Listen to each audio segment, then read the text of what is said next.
Well, happy Wednesday evening. For those of you in the United States, it's probably still Wednesday afternoon. Well, looks like they're having some shenanigans going on at the Capitol building in Washington, D.C. Apparently, there's some pro Hamas protesters who are disrupting the speech of Benjamin Netanyahu.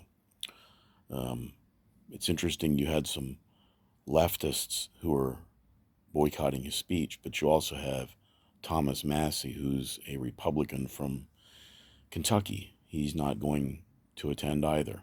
Their reasoning is a little bit different, but uh, the talk of the town is that Kamala Harris is, I guess, the presumptive nominee for the Democrat Party, and they're talking about who she might choose as a running mate.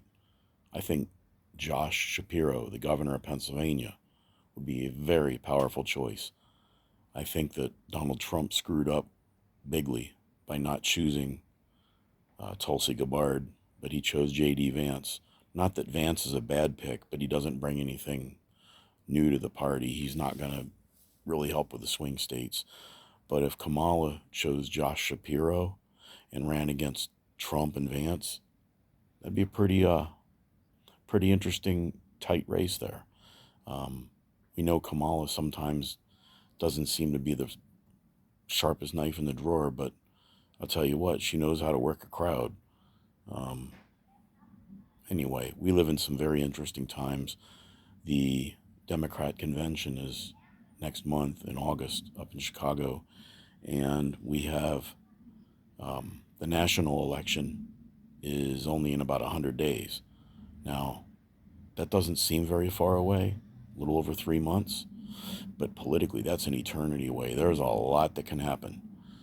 It'll be interesting tonight after I made this video and I'm in bed. It'll be interesting to see if Biden decides to resign the presidency as a whole.